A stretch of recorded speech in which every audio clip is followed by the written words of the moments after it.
What is happening, y'all? BigBhalu here, and welcome to our brand new playthrough of Firewatch. Now, this game has been on my list for a while, and I wanted to just bring a video out, something a little bit different.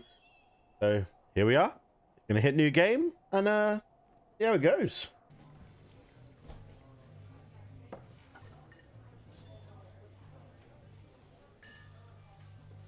Boulder, Colorado, 1975.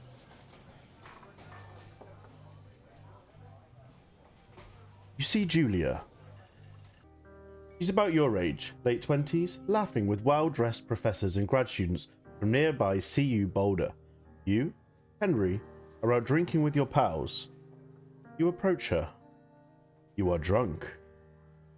So, what's your, major? You. You're pretty. So, what's your, major?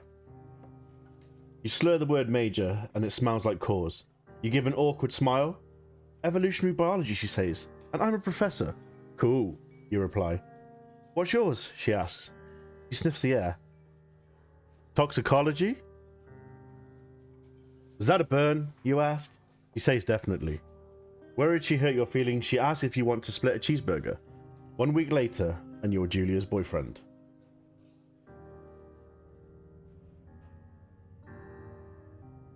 Our backpack.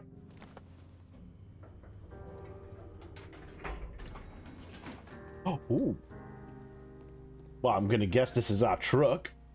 Hell yeah. I'd love to have one of these. If I could drive, I'd love to have one of those. You date for over a year. She drives you absolutely nuts. It's great. You move in, you share an apartment near the school with a view of the mountains. You two drink beers out on the deck. You drink beer just about anywhere. Life is good. Julia wants to get a dog. We want to get a cat. Julia wants to get a dog. There's a scruffy, undersized beagle. Julia is in love. She wants to bring it with her to class. There's also an intimidating but gentle-eyed German shepherd. Nothing bad could happen to Julia while walking this dog. Badass. Pick up the beagle and she names him Bucket. You adopt the shepherd and name him Mayhem. I'm torn because I love German shepherds. But I'll do it for Julia, right? We're in love and all that. Come on, Bucket, you're coming home. Bucket's a good dog, and a week later you've totally forgotten about the other one. Julia loves him. You love him too. 1979. You talk out on the deck. It's summer, 9:30 p.m, and the heart still radiates off the high desert. What do you think about kids? She asks. Kids? They're not very smart. Or good at much. I'm saying, if you and I have some, a couple of little idiots. One day, why rush? That'd be pretty good. I think one day. Why rush? He looks away, out towards the mountains. We have plenty of time, right? Speak for yourself, mister. Don't worry. You tell her she has the body of an undergrad. My ovaries didn't get the memo, she says, laughing it off. One day? Okay. Okay, one day, she says. 6 months later, you get engaged, lying in bed on a Sunday morning.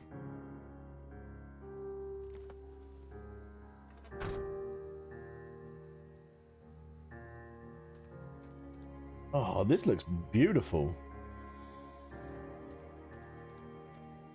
Thoroughfare Trailhead. Oh, guess we're heading this way.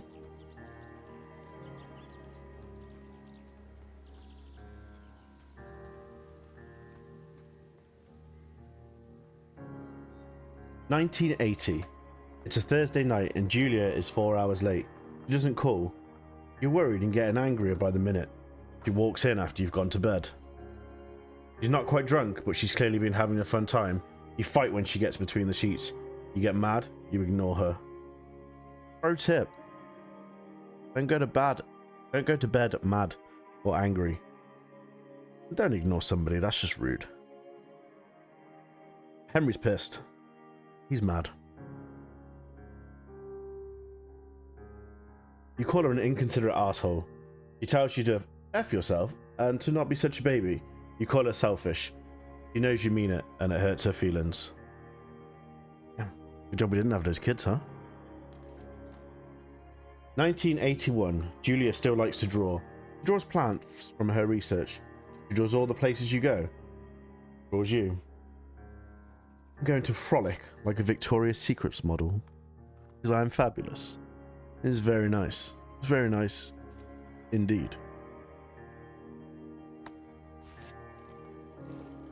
Oh, that was a good jump. I enjoyed that. Look at that sun. Oh, it feels good to be outside.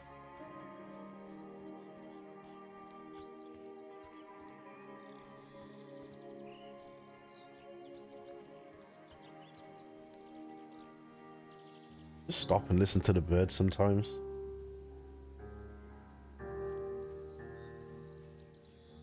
Two Forks, fire lookout, 8 miles.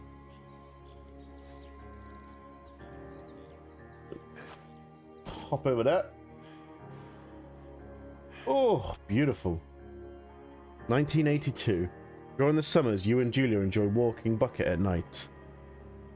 There's a festival in town. It brings in folks from faraway places. One of them tries to mug you with a knife. Oh, damn. Bucket gets kicked. BB Bop, dog. Julia yells. She gets flustered and has trouble speaking when she is stressed. You confront the attacker. He's goddamn. He said. Your arm gets cut up, but you beat the guy to a pulp. You don't feel very tough. You cry your eyes out before the cops show up. Julia asks to take different path from that day forward. You say okay. You don't want to go that way either. From then on, you walk by the river. 1984. Plans to have kids.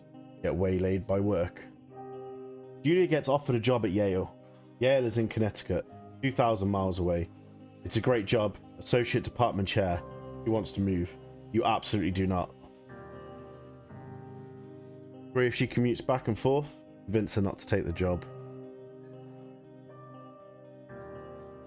Is it something that she dreams to do? Is it something that she's worked hard for? Can't convince her not to take a job. Maybe if she commutes back and forth, it could work.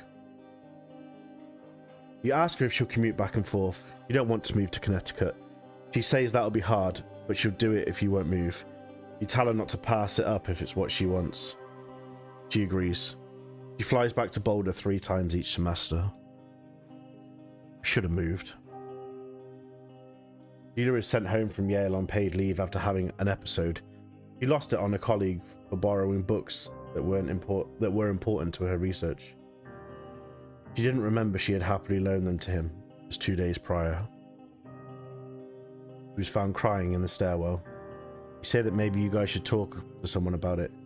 You make macaroni and drink wine and try to forget about it. We should always talk about these things. What we're gonna do. After seeing multiple doctors and having many tests, they are worried that Julia might be suffering from early onset dementia. She is 41. They both decide to keep it a secret for now.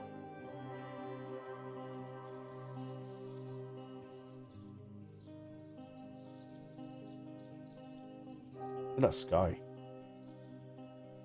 A nice little camp here. Pretty good.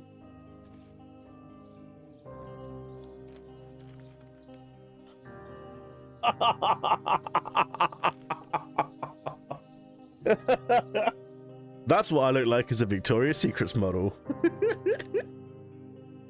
Bucket is getting older.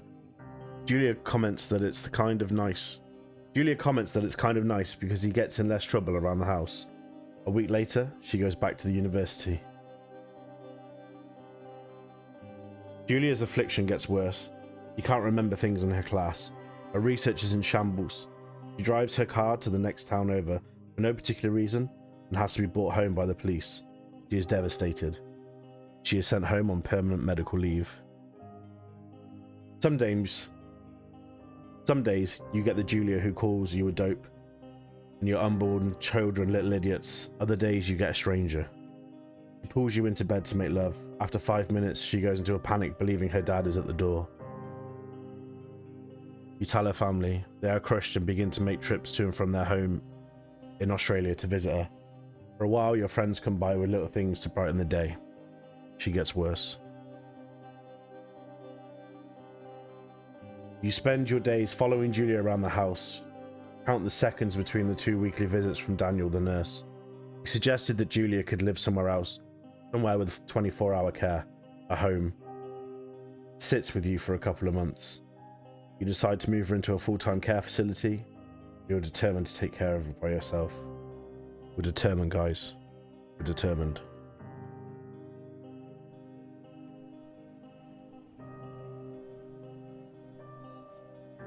Maybe these walks in the woods, the only thing keeping us sane.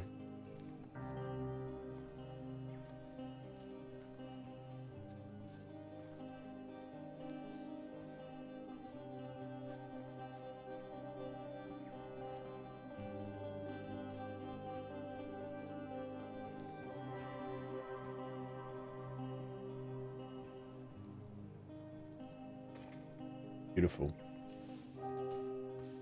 It is impossibly hard. The worst is when you get mad at her. Like when she tries to cook her own food. You can't do anything without her. She can't do anything without you. When she goes to sleep, you stay up for a few hours, drinking on the deck, watching baseball in the summer, college basketball in the winter, drinking then too. Start going out after you put her to bed. First time you do it, you worry about her getting up and walking around while you're gone. Put a chair in front of the bedroom door. Trust that she sleeps like a rock. You go to the same bar at the boring end of Pearl Street. Nice there. Over time, you tell Sheila, the bartender, everything. It's a huge weight off. You're home and in bed by 1 a.m. a couple of nights a week. You look forward to those. This is solid. This is deep. One night, you're stopped at a DUI checkpoint. You blow a .10 and are taken to jail for the night. You consider trying to hide it, but you tell your sister-in-law, Susan. Julia's parents take the next plane from Australia. They can't believe the state your house is in. Then they tell you Julia is coming to live with them. You don't argue. Say you'll visit soon. A week goes by. Summer is coming, and you see an ad in the paper for a job. You take it.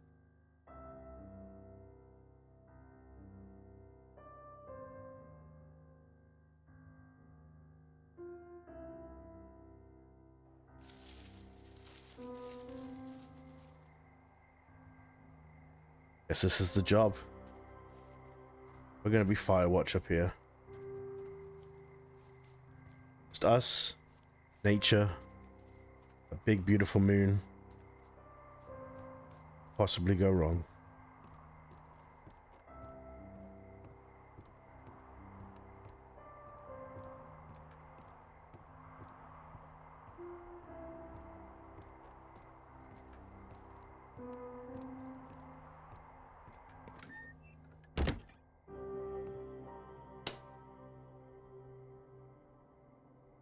Guess this is it. Hello, Two Forks Tower.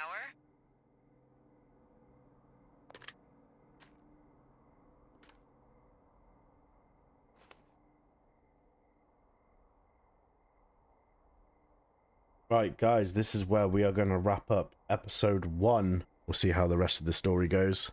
I've been BigBhalu. Been a pleasure.